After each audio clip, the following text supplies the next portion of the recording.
सदगुरु कबीर साहेब की, संत समाज की, भक्त समाज की।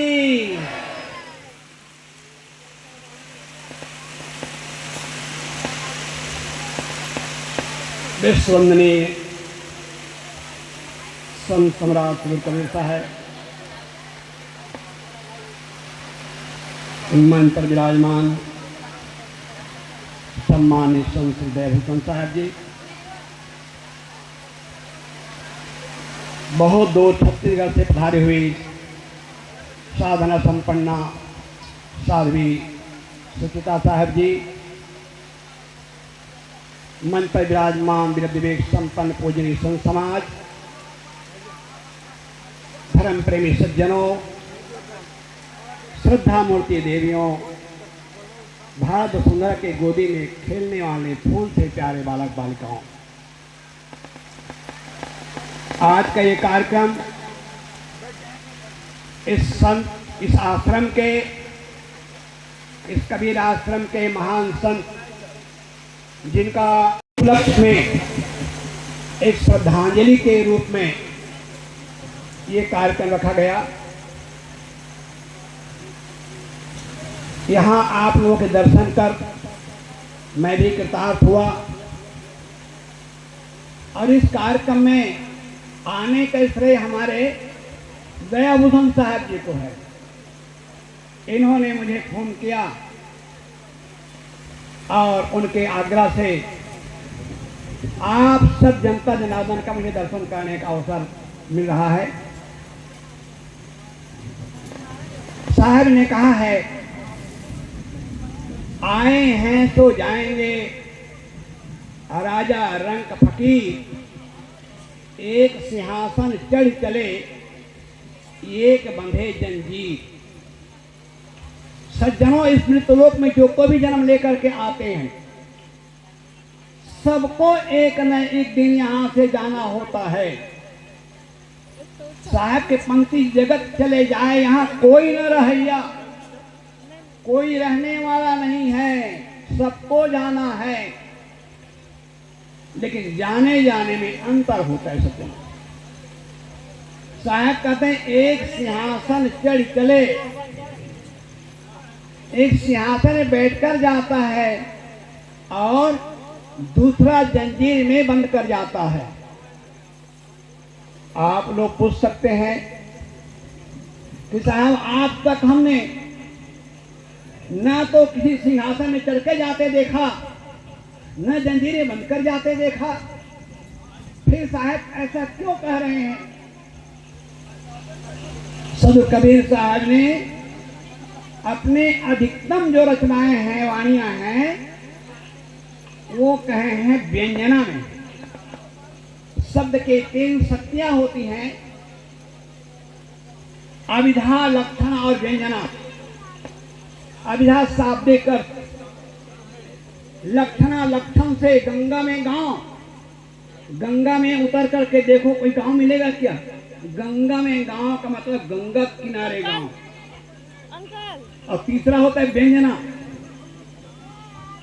एक उदाहरण लीजिए, बड़ा हुआ तो क्या हुआ, जैसे पेड़ खजूर, पंथी को छाया नहीं, फल लागे अति दूर, ये व्यंजना है। यहाँ साहब कह रहे हैं, एक सिंहासन चढ़ चले, एक सिंहासन में चढ़कर जाता है। कौन सिंहासन में चढ़कर जाता है? संत मरे क्या रोइए जो अपनों घर जाए, और रोइए साकट बापुरो जो हाथों हाथ बिका। संत के मरने से क्या रोना, वो तो अपने घर में गए। संत तो पहले से ही मरे हुए होते हैं।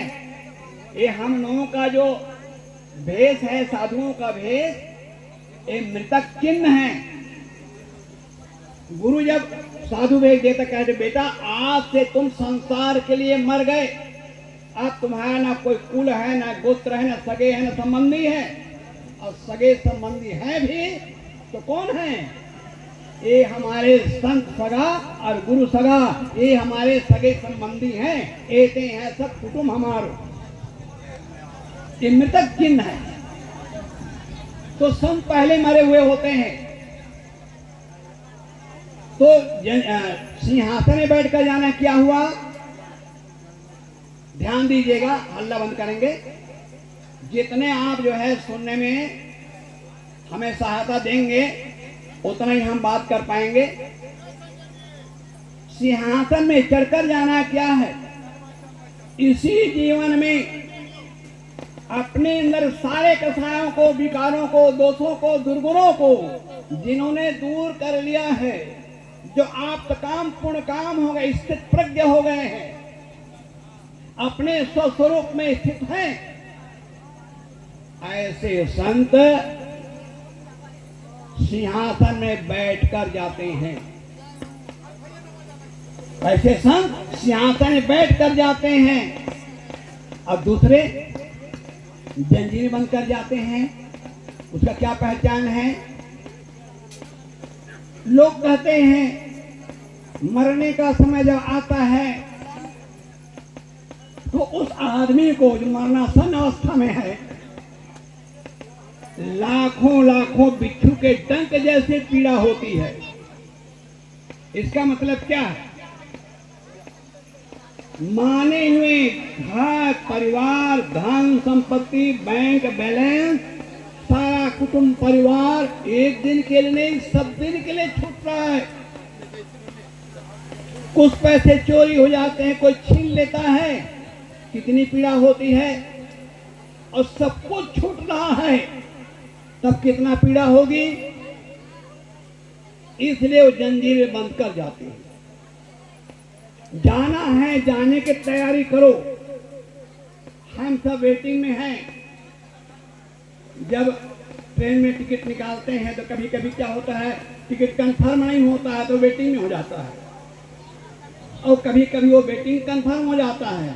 हम लोग सब क्या है, वेटिंग लिस्ट में हैं। जिसका वेटिंग पूरा हो जाएगा, टिकट कंफर्म हो जाएगा, चल दोगे। साहब ने कहा, करो रमनवादी की तदबीर, जब यमराजा आन पड़ेंगे नेक धरत नहीं धीर, और मुंगरिन मार के प्राण निकालत व्याकुल हो शरीर। करो रमनवादी की तदबीर। इसलिए सज्जनों, जीते जी मरने का प्रयास करो। कबीर साहब ने जीते जी मरने की बात कही है, और कितने संतों ने, गुरु गोरखनाथ ने कहा, मरो मरो रे गोरख। एक महान संत गोरखनाथ ने कहा, मरो मरो रे गोरख, मरण है मीठा। क्या मरना, क्या मारना है? अंदर के काम, क्रोध, लोभ, मोह, अहंकार, आशा, तृष्णा, इसको मारने का नाम। इसको मारने के लिए संजन करें, इसको मारो, इसको मार करके इंद्रियों पर विजय प्राप्त करो।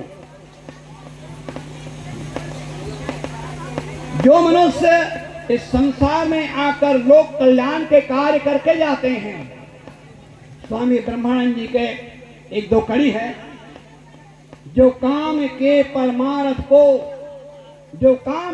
परमार्थ को तन से मन से धन से करके जग अंदर कीरत छा रही, तीन चार विशेष जिया न जिया। इसी पर तथागत बुद्ध धम्मपद में लिखते हैं, एक गाथा है जिसका भाव है कि भिक्षुओं, फूल की सुगंधी, इत्र की सुगंधी एक समय एक दिशा विशेष को सुवासित करती है, लेकिन महापुरुषों हेलो, आप लोग शांति बना के रखें। इस समय बहुत बहुमूल्य है, शांति बना के रखें। शाहबंदी बोले सदगुरुदेव की जय। जय। तो भगवान बुद्ध ने कहा, फूल की सुगंधी, इत्र की सुगंधी एक दिशा विशेष को सुवासित करती है, लेकिन महापुरुषों के, संतों के, गुरुजनों के त्याग तप, उनके दिव्य रहने की सुगंधी दिग दिगंत को श्वासित करती है और अनंत काल तक श्वासित करती है। सदु कबीर साहब को इस धरा पर आए ऐतिहासिक रूप में 626 वर्ष हो गए, लेकिन उनके त्याग और तप की सुगंधी आज भी हम लोग मिल रही है। इसलिए लोग कबीर साहब की जयंती मनाते हैं, कबीर साहब की जयकारा मनाते हैं। 626 वर्ष का काल समय उसको खा नहीं सका, वो काल कोई खा गए। तो करना क्या है? करना ये है, जीते जी अपने जीवन को ऐसा बनाओ, अपने आप को तराशो, अपने आप गढ़ो। किसी के दिवंगत हो जाने पर हम लोग श्राद्ध करते हैं। श्राद्ध में क्या होता है? अभी मैं कल गया था बोध गया, देखा 50-60 लोग जो है पिंडदान कर रहे थे। ये क्या है? ये तो धोखा है। ये क्या है? धोखा है। कबीर साहब ने क्या कहा? जियत पितृ को कौन माने, मरे श्राद्ध कराही, अब पितर बपुरे क्यों कर पावे, कौवा कुकुर खाही। ये गुरु ग्रंथ साहब में कबीर साहब पंक्तियां आई है।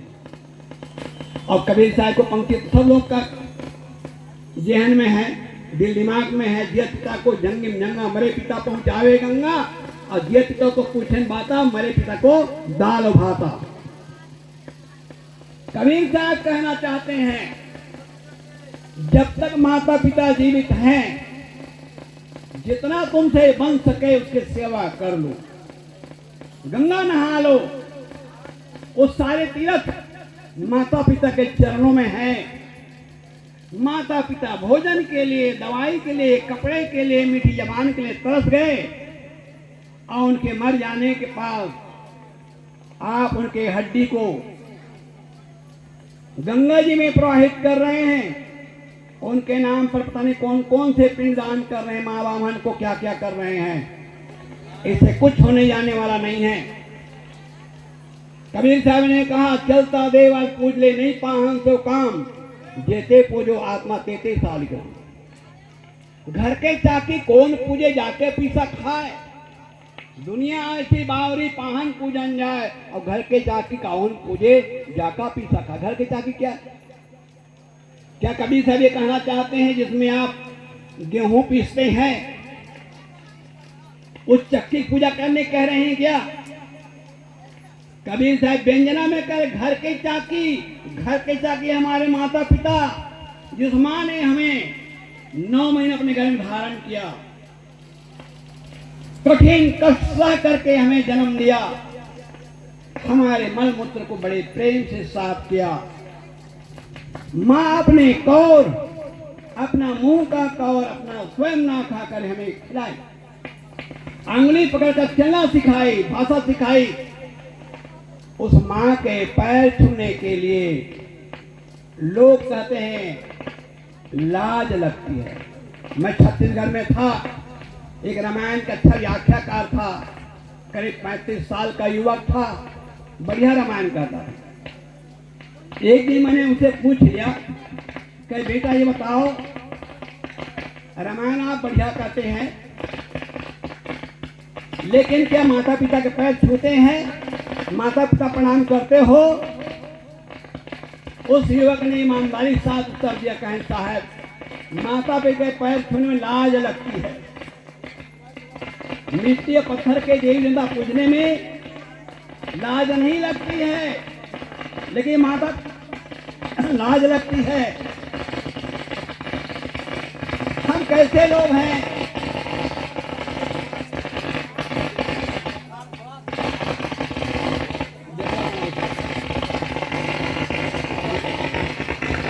गेहूं बोओगे गेहूं काटोगे, धान बोओगे धान काटोगे, मक्का बोओगे तो मक्का काटोगे। अगर सुख चाहते हो तो आज से सुख की खेती शुरू कर दो और दुख की खेती बंद कर दो। लेकिन हम दुख की खेती करते हैं, दुख के बेहन लगाते हैं, दुख के बीज बोते हैं, बदले में चाहते हैं सुख मिले। कबीर साहब ने कितना सुंदर कहा, कबीर कमाई आपने कभी निष्फल जाए, अब बोया पेड़ बमोल का आम कहां से खाए। सुख की खेती करो। अब कबीर साहब ने मरने के बाद स्वर्ग की बात नहीं कही है। नाना मत के लोगों ने मरने के बाद स्वर्ग वैकुंठ पता नहीं कहां कहां की बात कही है, लेकिन हमारे सदगुरु कबीर साहब ने कहा संतों जियत ही कर आशा, मुए मुक्त गुरु कहे स्वार्थी झूठा दे विश्वासा। मरने के बाद तो स्वार्थी गुरुआ लोग कहते हैं मरने के बाद तुम्हारी मुक्ति होगी। जीते तरो जियत न तरे मुए का तरिहो। कबीरता के महान ग्रंथ बीजक के पंक्ति है सज्जनों। जीते जी तरे नहीं, मरने के बाद तरनतार होने वाला नहीं है। इसलिए जो कुछ करना है आज आपके हाथ में है। जो बीत गया मुर्दा है, जो बीत गया मुर्दा है, आने वाला सपना है जिसमें हम बंधन काटे। वर्तमान समय अपना है आज और अभी अपना कल्याण करो। आज का काम कल पर न टालो। साहब ने क्या कहा, काल करे सो आज कर, आज करे सो अब पल में प्रलय होएगा, बहुत करोगे कब। एक कबीर साहब का संदेश। कबीर साहब का चिंतन इतना वैज्ञानिक, इतना तर्कपूर्ण है। मैं तो तमाम ग्रंथों का अध्ययन किया। मेरे लाइब्रेरी में चारों वेद है, शास्त्र है, पुराण है, इतिहास है, यहां तक कुरान शरीफ पर बाइबल भी है।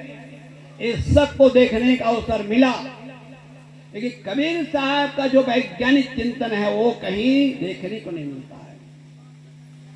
एक बात बताना चाहूंगा, कबीर गूंगों की आवाज थे। अब मैं सूत्र पर चर्चा करूंगा। कबीर गूंगों की आवाज थे। इस समाज, ये बहुजन समाज कैसा था, गूंगों बहरों का सा जीवन जी रहा था। कुत्ता बिल्ली से बदतर जीवन जी रहा था। इतनी यातनाएं। थोड़ा और इतिहास ले जाना चाहूंगा। भारत में दास प्रथा थी। आदमी बेचे खरीदे जाते थे और जो खरीद के लाया जाता तो उसके साथ इतनी क्रूरतापूर्ण व्यवहार किया जाता था, फिर भी आदमी क्यों नहीं कर सकता था, मर जाता था। कोई मानव आयोग नहीं था, कोई कानून नहीं था। ऐसे समाज को कबीर साहब ने वाणी दी। आज हम यहाँ पर गरज के बोल रहे हैं। सतगुरु कबीर जैसे शास्त्र ना होते तो हमें यहाँ पर बोलने के लिए या तो हमारी जीभ काट ली जाती या हमारा सिर धड़ अलग कर दिया था। मैं यू ही नहीं कह रहा हूं। गौतम धर्मसूत्र क्या कहता है, अथहास वेद मुक्तृण तत्र पुजतुभ्याम स्रोत पूर्णम धारणे जिव्याथित धारणे शरीर भेदा। कान में वेद के मंत्र पड़ जाए तो उसे कान खौलता हुआ तेल अथवा पिघला हुआ शीशा से डाल देना चाहिए। मंत्र उच्चारण करते जीभ काट लेनी चाहिए। अगर वो मंत्र कंठस्थ कर लिया दो टुकड़े कर जान से मार डालना चाहिए। बोलने का अधिकार नहीं था। ये तो बाबा साहब अम्बेडकर और हमारे देश के महापुरुषों का ये योगदान है, जिन्होंने हमें ऐसा संविधान दिया। आज हम स्वतंत्र होकर अपने बात को अभिव्यक्त करने की हमें आजादी मिली है। तो मैं कह रहा था कबीर गूंगों की आवाज थे। हमारे कबीर पद में कथा कही जाती है, कबीर साहब ने भैंसा वेद पढ़ाया। कहानी बहुत रोचक है, आप सब जानते हैं। लेकिन ईमानदारी की बात कहूं, कोई भैंसा वेद नहीं पढ़ सकता। लेकिन यह अर्थ व्यंजना में सज्जनों, इस समाज भैंसा हो गया था। विद्या शिक्षा से वंचित समाज भैंसा ने क्या हुआ, क्योंकि हमें धन संचय करने का अधिकार नहीं था, विद्या पढ़ने का अधिकार नहीं था, राजनीति में भाग लेने का अधिकार नहीं था, शुद्ध न्यायाधीश नहीं हो सकता, शुद्ध धन संचय नहीं कर सकता, धर्म ग्रंथ पढ़ नहीं सकता। सारे अधिकार तो हम वंचित थे। ऐसा वंचित समाज भैंसा हो गया था। ऐसे समाज कबीर साहब ने वेद पढ़ा। वेद मतलब वो आत्मज्ञान दिया, वो वैज्ञानिक चिंतन दिया, वैज्ञानिक सोच दिया। इसलिए मैंने कहा कबीर गूंगों की आवाज थे। और एक बात बताऊं, और कबीरपंथ में भी कही जाती है कबीर साहब ने मुर्दा को जिंदा किया। इसका भी अर्थ व्यंजना में है। इस समाज मुर्दा हो गया था। क्यों मुर्दा हो गया था? ये अपने शक्ति को भूल गया था, अपने शक्ति को, अपनी ताकत को भूल गया था। मान रहा था कि आज हमारी जो दयनीय दशा है, आज हम छोटी जात में जन्मे हैं, विद्या शिक्षा धन संपत्ति से वंचित हैं, ये हमारे किसी पूर्वजन्म का पाप है। अब इसको हमें भोगना है, हमारे नियति है। एक नियत शब्द पर मैं चिंतन करता हूं। इस क्षेत्र में एक संप्रदाय हुआ था भगवान बुद्ध और महावीर के आसपास, आजीवक संप्रदाय। आजीवक संप्रदाय में नियतवाद, हमने नियत मान लिया। कबीर साहब ने कहा तुम्हारी नियत नहीं है, तुम्हारी न परमित शक्ति है, कर वही आबल आपनी छाड़ गिरानी आस, जाके आंगन नदिया बहे सुकस मरे प्यास। सज्जनों, कबीर साहब के साखी छोटी साखी नहीं है, ये महामंत्र है, मुर्दम प्राण फूकने वाले महामंत्र है। अपने बाहुबल का भरोसा करो, पुरुषार्थी बनो, पराक्रमी बनो। भाग्यवाद भगवानवाद को धराशायी करके कबीर साहब ने पुरुषार्थवाद का संदेश दिया। इसलिए पुरुषार्थी बनो, हाथ ना दिखाओ किसी पंडे को, किसी ज्योतिषी को, हाथ मेहनत करो, मेहनत करो, क्योंकि आपका अपरिमित शक्ति है। संसार का सिरमौर प्राणी, ज्ञान विज्ञान का जनक मानव, लेकिन अपने शक्ति भूल गया है। और अपने शक्ति जब भूल जाता क्या करता है? ये दो कौड़ी का पंडित जो चौथी पास नहीं है, आता है विवाह के मंडप, गाय गोबर ले आओ, दो टुकिया बना दिया। अब टिकिया बना के मंत्र पढ़ता, गणानामता गणपति गंगा मैं, यहाँ टिकली लगाओ, बिजली लगाओ, सिंदूर लगाओ। IAS IPS डॉक्टर इंजीनियर वैज्ञानिक, इतनी डिग्री उसके पास है, लेकिन विवाह के मंडप में आकर के वो गोबर की गुल्ली के आगे नाक रगड़ता है। हमारी बुद्धि दिवाला निकल गई है।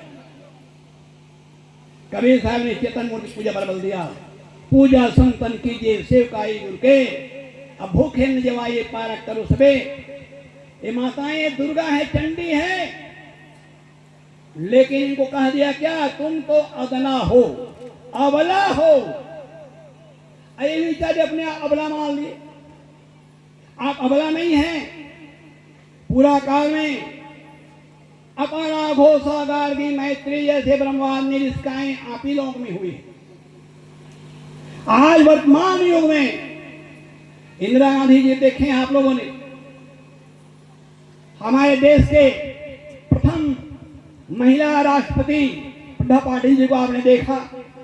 आज वर्तमान में हमारे देश के महामहिम मुर्मू जी देश का संचालन कर रही। आखिर आप लोग ही बहन अपने शक्ति पहचानो। पहले हमारे घर की बुजुर्ग महिलाएं करिए, अरे बेटी पढ़ाकर क्या करना, आखिर इसको पराए घर जाना है, आखिर को भोजन ही बनाना है। इसलिए तमाम धारणाएं हैं, उसको धराशायी करो, वैज्ञानिक चिंतन, वैज्ञानिक सोच पैदा करो। मैं सवेरे घूमने निकलता हूं, सवेरे मेरे घूमने की आदत है,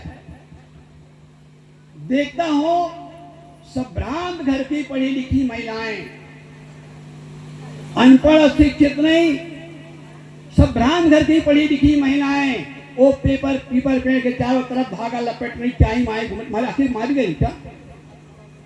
जिस देश में कल्पना चावला जैसे वैज्ञानिक महिला हुई, उस देश की महिलाएं आज भी कहीं अटैया बटैया में कहां नाक रगड़ रही है। समझो, अपनी गरिमा को समझो, शक्ति समझो, पढ़ो लिखो। महिलाएं जब पढ़ेंगी, संस्कारवान विद्वान पुत्र को जन्म देंगे। माताओं के अंदर अपरिमित शक्ति है। अपनी शक्ति पहचाने, अपने गरिमा को पहचाने। इस देश के 85% लोगों को कहा गया तुम शूद्र हो, तुम्हें पढ़ने का अधिकार नहीं, लिखने का अधिकार नहीं। कबीर साहब ने सब बातों को नकारा। और आज हम ज्यादा नहीं, भारतीय संविधान के प्रस्तावना पढ़ेंगे। प्रस्तावना जो चिंतन प्रस्तावना में है, उस सब कबीर साहब का चिंतन समाया हुआ है। समता, समानता, बंधुत्व, बोलने की आजादी, अभिव्यक्त की आजादी और सबको समान अधिकार। हमारे संतों ने आज से 500 से 600 साल पहले कहा था, हमारे संत रैदास ने, ऐसा चाहूं राज में, ऐसा चाहूं राज में, मिले सबन को अन्न, छोट बड़ो सब संग से रैदास रहे पसंद। और कबीर साहब ने ऐसे देश की परिकल्पना किया था, अमरपुर देश हुआ। अभी पिछले इलाहाबाद के वार्षिक अधिवेशन पर मैं इस पर बोला था, रिकॉर्डिंग हुई थी। अमरपुर देश पर कबीर साहब ऐसे देश की परिकल्पना करते हैं जहां न ब्राह्मण हो, न क्षत्रिय हो, न वैश्य, न शूद्र हो, आदमी आदमी हो, भाईचारा हो, प्रेम मोहब्बत हो। और इतना ही नहीं, मुसलमानों के मुगल पठान शेख सैयद ना हो, आदमी आदमी हो। एक प्रकार आदमियत की शिक्षा कबीर साहब ने दी, प्रेम और मोहब्बत की शिक्षा दी। तमाम प्रकार अंधविश्वास, देवी देवता के नाम पर पशुवध हो रहे थे, यज्ञ हवन के नाम पर तमाम पता नहीं क्या क्या हो रहा था, सारे अंधविश्वास कबीर साहब ने ऐसा उखाड़ फेंका। इतना निर्भय होकर कहने वाला, जात पात छुआछूत, ये बहुत बड़े समाज को इस प्रकार से कह दिया गया था। कबीर साहब ने उस समय काशिक चौराहे में ललकार कर कहा, तुम ब्राह्मण कैसे हो गए? कम बड़ी बात है, काशिक चौराहा में कबीर साहब गलत करके तुम ब्राह्मण कैसे हो गए और हम शूद्र कैसे हो गए? क्या हमारे शरीर में लोहू तुम्हारे से दूध धारा बहती है क्या? और जनेऊ की बात है, पहिर जनेऊ, जो ब्राह्मण होना मेहरी क्या पहिराया, और वो जन्म के सुदिन पर से तुम पानी क्यों खाया? और इतने नहीं, ये जनेऊ पहने हो, ये जनेऊ का है बनी धारा सूत से। सूत किसने तैयार किया? सूत हम तैयार किए। हम घर सूत से नहीं ताना, सूत हम तैयार करते हैं और हमारे बनाए सूत को, हमारे काते सूत को गले में लटकर हमें या छूट जाते हो। ये प्रकार गलत करके जात पात छुआछूत को धराशाही करते हुए समता और समानता का कबीर साहब ने संदेश दिया। वैज्ञानिक चिंतन, वैज्ञानिक सोच पैदा किया। पूजा को, भजन को कबीर साहब ने परिभाषित किया। हम भजन गाते हैं, बहुत बढ़िया है, उससे प्रेरणा मिलती है। असली भजन क्या है? मन के तरंग मार लो बस हो गया भजन। इतना ही नहीं, और कम कर दिया, आदत बुरी सुधार लो बस हो गया भजन। कई बार हम देखते हैं भजन हो रहे हैं, गांजा, भांग, बीड़ी, तंबाकू मारे वातावरण विषाक्त हो जाता है, फिर कहते हम भजन कर रहे हैं। काहे भजन कर रहे हो? कबीर साहब ने कहा, कैसे तेरी सेवा पूजा, कैसे तेरो ध्यान, ऊपर उजर देखो भगवान, तेरी सेवा कैसी, तेरी पूजा कैसे, ध्यान कैसे, क्या है? जीवन बदला नहीं। इतने दिन हो गए सत्संग सुनते, एक अवगुण नहीं छूटा। परवाना की लड़ाई होती है, लेकिन गुरु उपदेश दे रहे हैं, वो परवाना लेने को तैयार नहीं है। जिस परवाना को लेकर के आपको जीवन उद्धार हो सकता है, अपने जीवन को बदलो, तलाशो। यहाँ आए हो साहब श्रद्धांजलि में, कुछ दे करके जाओ, साकला डाल करके जाओ। वो क्या मानता हूं मैं? गुटखा खाते हो, खैनी खाते हो, तंबाकू खाते हो, गांजा पीते हो, बीड़ी पीते हो, यहाँ आकर के दान कर जाओ, जीवन उद्धार हो जाएगा। अगर और कोई चीज पीते हो, गलत चीज खाते पीते हो, यहाँ आकर के प्रतिज्ञा लेकर के जाओ, जीवन बदल जाएगा। तब जाकर सत्संग करने कराने का फल मिलेगा, नहीं तो सत्संग होते रहेगा। आजकल तो सत्संग भी एक फॉर्मेलिटी हो गई है, और हमारे कबीर पंथी कहलाने वाले कबीर के रास्ते से भटक गए, ये मुझे कहना पड़ता है। जिस कबीर साहब ने तमाम प्रकार अंधविश्वास पाखंडों को दूर किया, उस पाखंडों में आज हम भी उसी में करते चले जा रहे हैं। हमें सावधान होने की जरूरत है। इसके लिए कबीर साहब की महान ग्रंथ बीजक को अध्ययन करना पड़ेगा। जब बीजक को अध्ययन करेंगे वहां बीजक में कोई राजा रानी कहानी किस्सा नहीं है सज्जनों। वैज्ञानिक चिंतन है समाज सुधारने के लिए, जीवन सुधारने के लिए। और स्वर कहाँ है? कबीर साहब ने मरने के बाद स्वर की बात नहीं कही है। घर को स्वर बनाओ, परिजनों को देवी देवता समझो।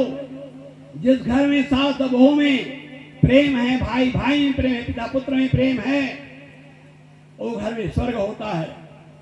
जहां आपस में तू मैं है, टेंशन है, तनाव है, लड़ाई है, झगड़ा है, चाहे तुम पूजा करो, पाठ करो, यज्ञ करो, हवन करो, उससे कुछ होने वाला नहीं है।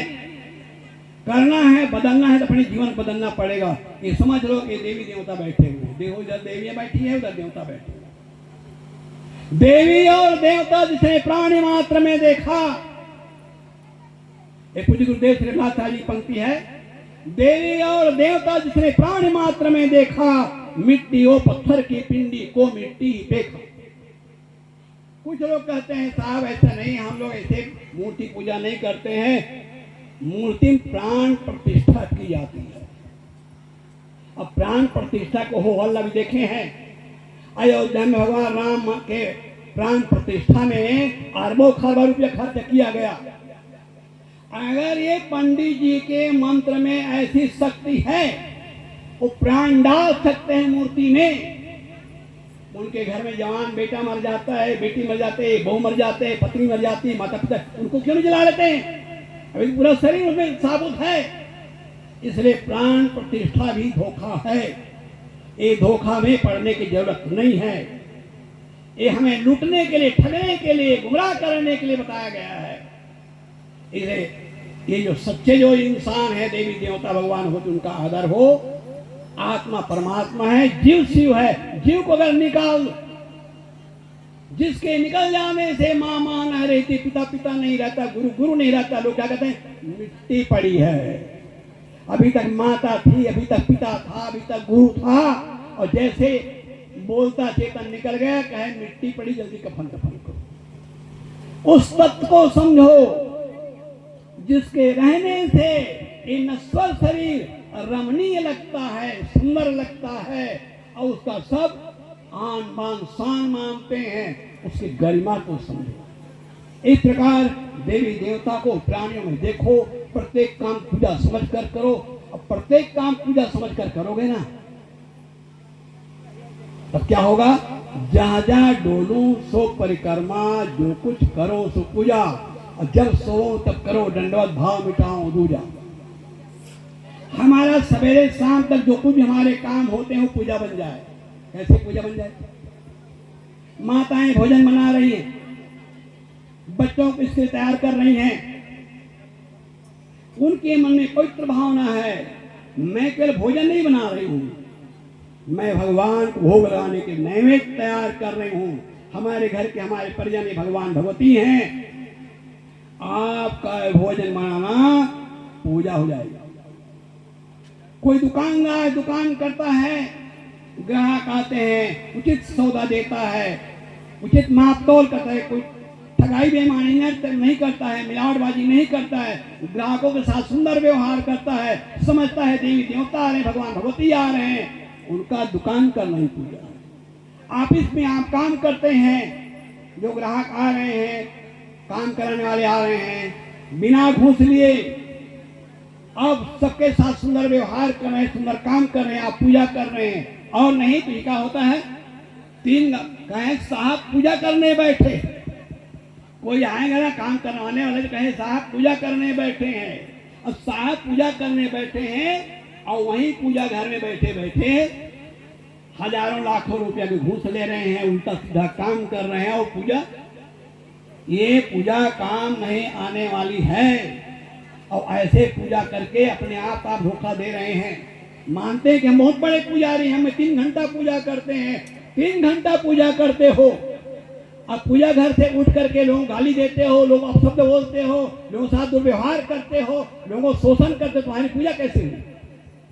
पूजा हमारे जीवन में चरितार्थ होना चाहिए, हमारे जीवन में आना चाहिए। ये कबीर साहब का संदेश है। बताइएगा थोड़े से, अगर समय हो गया हो तो मैं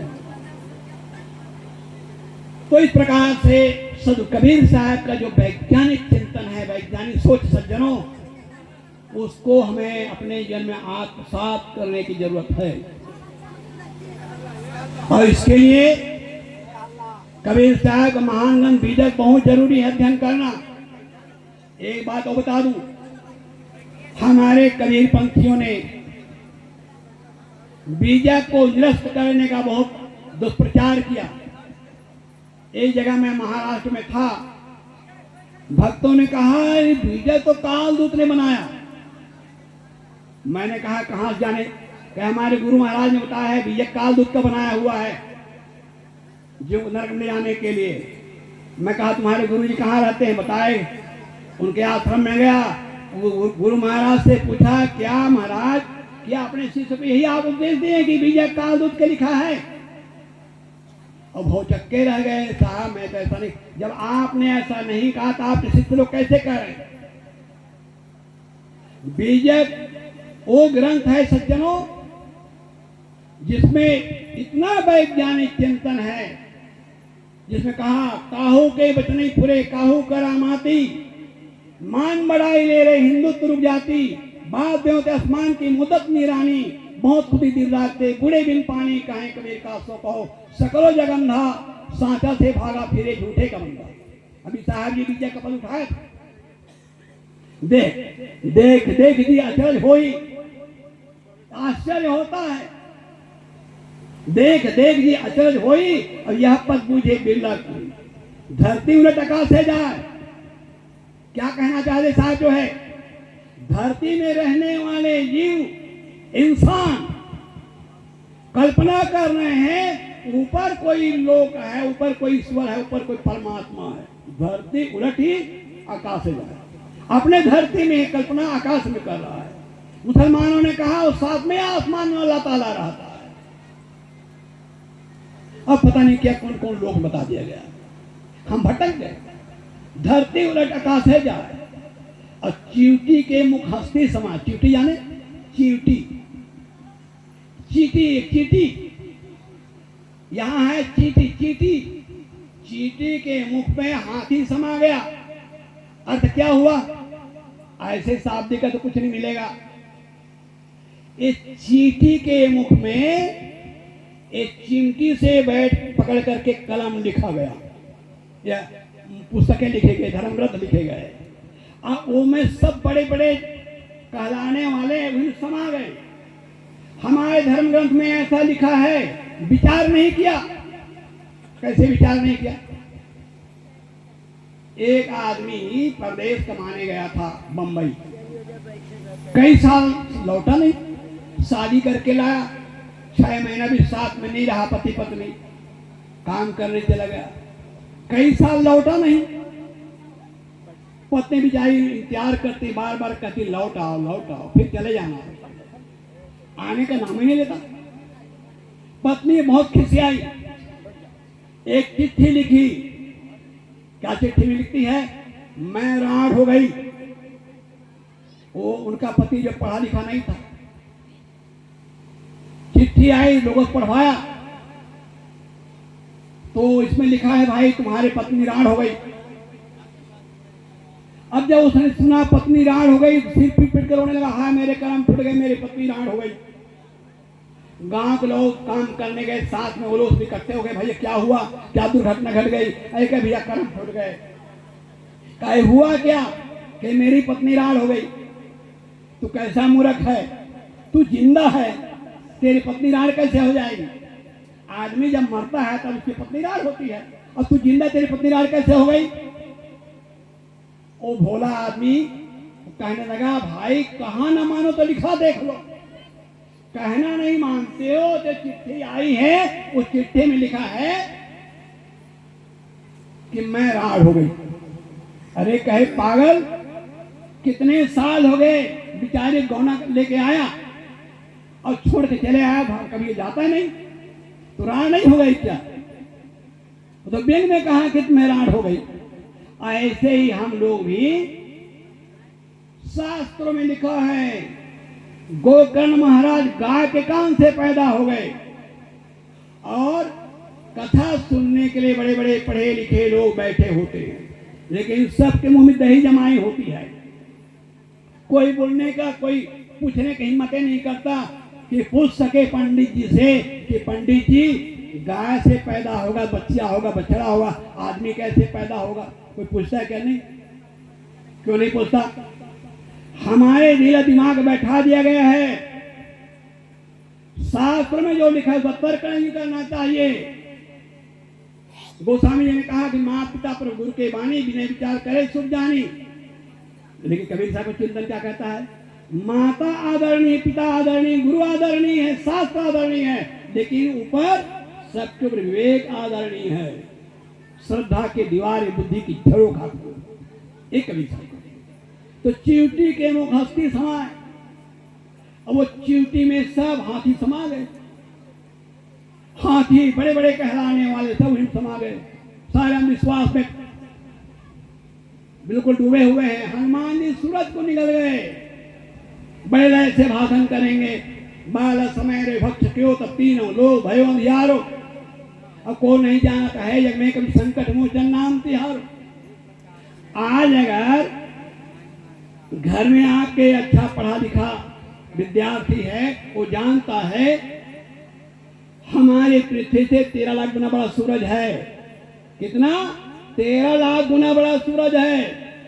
15 करोड़ किलोमीटर दूर दहकता हुआ गैस का पिंड, और चॉकलेट का टिकिया नहीं, हनुमान जी निकल जाए।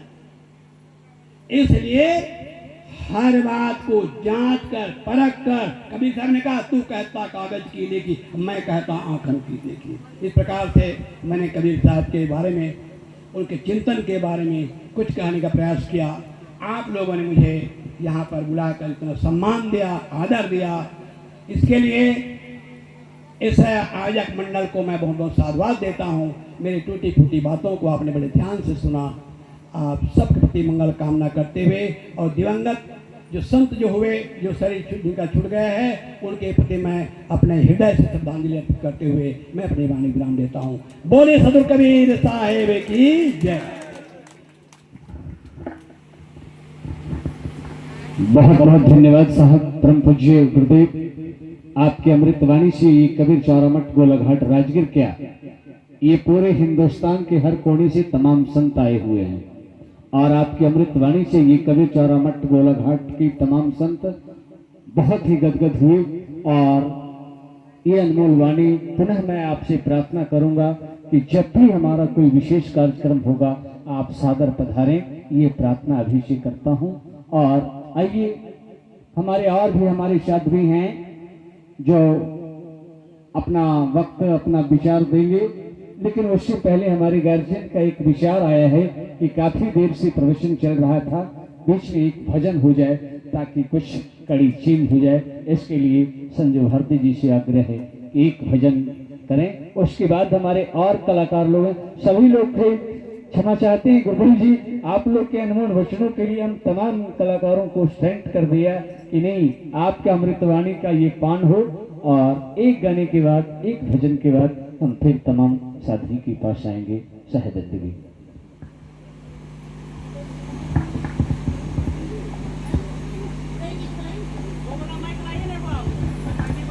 उदय भैया जहाँ कहीं भी हूँ, या जो भी नाल वादक हैं, उदय भैया आए मंच पे।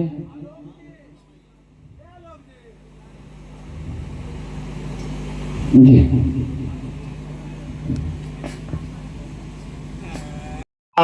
सवदना हो तनाए का समाना, सवदना हो तनाए का समाना। बैठ जाइए आप लोग, साहब बैठ गए हैं, बैठ जाइए, जहां जहां थे बैठे बैठ जाइए।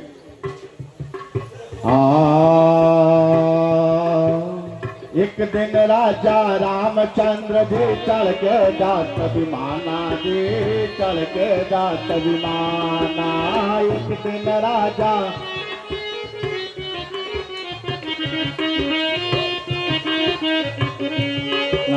एक दिन राजा रामचंद्र जी चढ़ के जात विमाना, जी चढ़ के जात विमाना।